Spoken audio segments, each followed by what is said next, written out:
Level 1, the lobby trainee. You are 22 years old. You have a hospitality degree from a state school. You wear a black suit that doesn't quite fit. The jacket sleeves are a half-inch too long. The pants pull at the thighs when you sit down. You stand behind a marble desk in the lobby. Your shoes hurt. They have hurt since 6 a.m. You will not take them off for another 10 hours. The lobby is enormous. Crystal chandeliers hang 30 feet above your head. The floors are imported Italian stone. A grand piano plays itself in the corner. Guests walk past you who own private jets. They own islands. They own things you didn't know individuals could own. You greet each one by name. You memorized 200 names this morning from the arrivals list. You will memorize 200 more tomorrow. Your supervisor is a French woman in her 50s. She has worked in luxury hotels in 7 countries.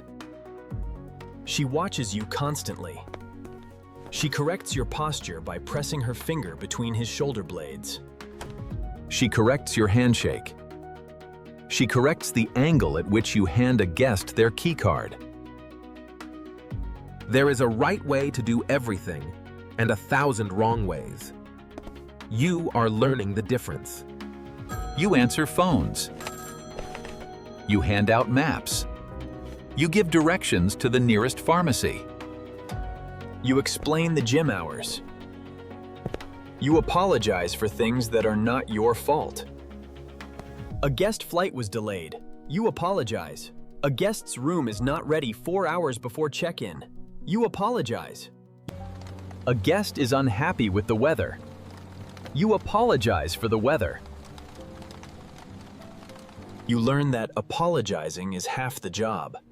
The other half is fixing things before anyone has to ask. Your shift ends at 11 p.m. You take the subway home to a shared apartment in Queens. You eat cold pizza standing up in the kitchen. You set your alarm for 5:15 a.m. You do this 6 days a week. You make $42,000 a year. You are exhausted and broke. You tell yourself, this is just the beginning. Level 2, the junior concierge. After 18 months of standing behind that lobby desk, someone notices you. The head concierge is retiring. There is a junior position opening up. You apply. You interview. You get the job. They move you 50 feet across the lobby to a different desk. The desk is smaller. The brass plaque on it says, Concierge, in gold letters. You sit behind it for the first time. And you feel something shift.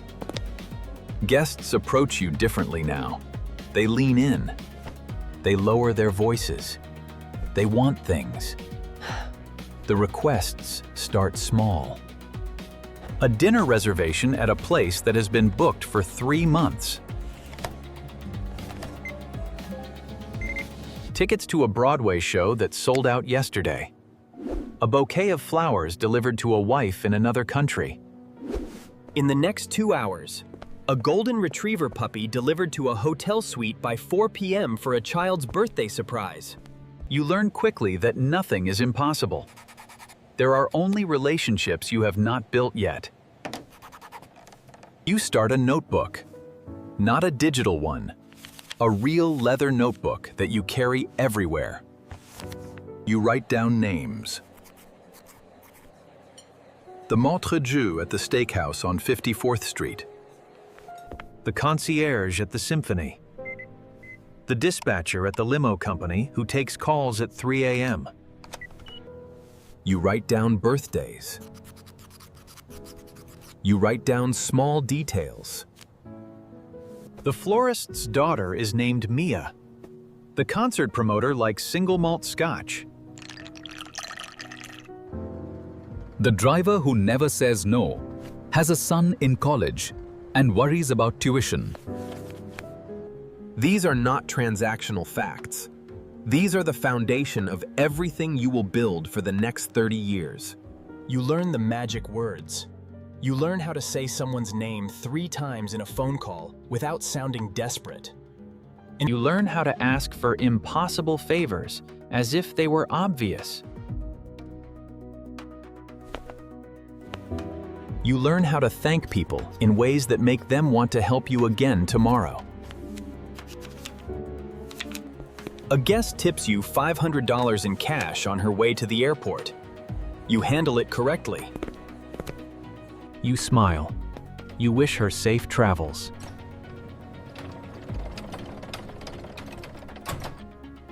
You add the bill to a small lockbox in the back office.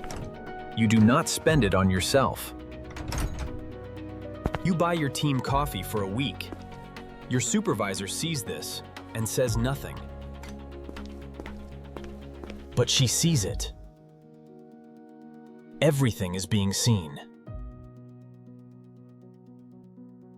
You make $58,000 a year now. You buy a better suit. You start to walk differently.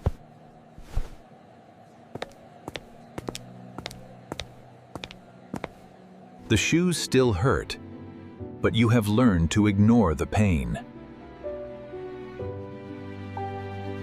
Level 3, the Chef de Brigade. You are promoted to lead a small team of 3 other concierges on the day shift.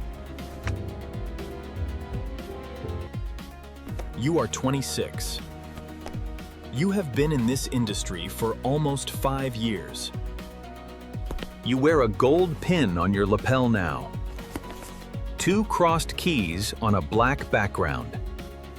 The pin is not just decoration.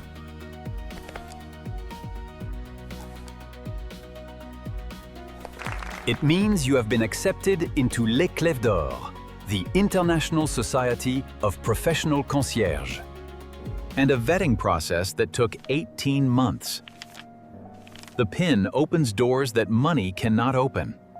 A concierge in Tokyo wearing the same pin will help you when you call. A concierge in Dubai will return your favor years later when one of your guests shows up in his lobby. The pin is a passport into a global network of people who solve problems for a living. Your job changes again. You are still working with guests directly. But you are also managing your team. You teach them what your French supervisor taught you. The right angle. The right tone. The right way to say no without ever using the word no. You watch them make the same mistakes you made.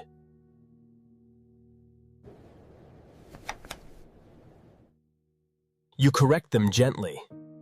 You remember being corrected gently. The hotel's general manager starts inviting you to meetings.